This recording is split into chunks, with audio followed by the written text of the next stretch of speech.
Hyenas and tigers and zebras, oh my! These are only a few of the symbols used in the novel Life of Pi, written by Jan Martel.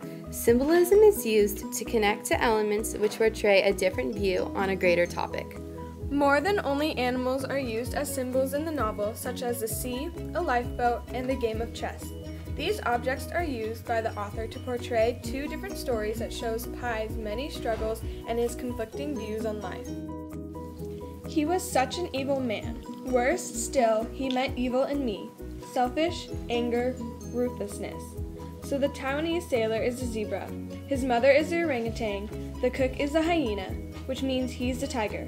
Yes, the tiger killed the hyena and the blind Frenchman, just like he killed the cook. At the end of the novel, Pi reveals that the animals on the boat represent various humans that were saved in the shipwreck. Richard Parker symbolizes Pi, the hyena is the cook, orange juice represents Pi's mother, and the zebra symbolizes the young sailor. The reason for the two different stories is to mask the ferocity of the human behavior by relating them to animals in order to make the murders in animal behavior seem acceptable. The violent behavior of the castaways symbolizes the mind focused on survival and the lengths one may have to go to in order to save themselves. As fear of death slowly takes over, a stranded human becomes selfish, vicious, and lowers himself to the standards of an animal.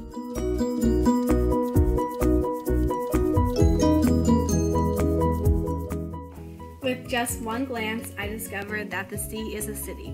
Just below me, all around, unsuspected by me, were highways, boulevards, streets, and roundabouts, bustling with submarine traffic. In water that was dense, glassy, and flecked by millions of lit-up specks of plankton, fish, like trucks, buses, and cars, and bicycles, and pedestrians, were madly racing about, no doubt honking and hollering at each other. While Pi is stranded on the lifeboat in the Pacific Ocean, he has to deal with all the challenges and bad things that the ocean throws at him. He starts to hate the ocean until he casually looks down and realizes that the ocean is just like the places he grew up in. The ocean turns out to be like the major cities in India, full of citizens and crowded streets. In the novel, the ocean at first represents a challenge that Pi has to overcome, but then after this moment, it turns into one of the only things Pi finds familiar. The ocean symbolizes familiarity, which Pi is only able to find in certain things while he is stranded in a new and different environment.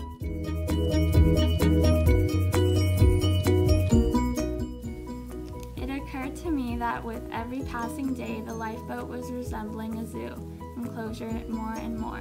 Richard Parker had his sheltered area for sleeping and resting, his food stash, his lookout, and now his water hole.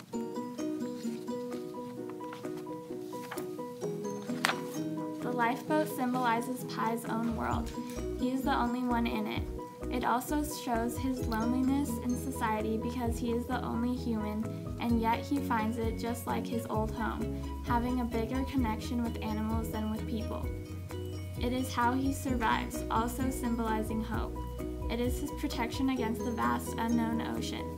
When mentioning that the lifeboat is like a zoo, Pi is referring to a place like home. Life on a lifeboat isn't much of a life. It is like an endgame in chess, a game with few pieces. The elements couldn't be more simple, nor the stakes higher. Physically, it is extraordinarily erodous, and morally, it is killing.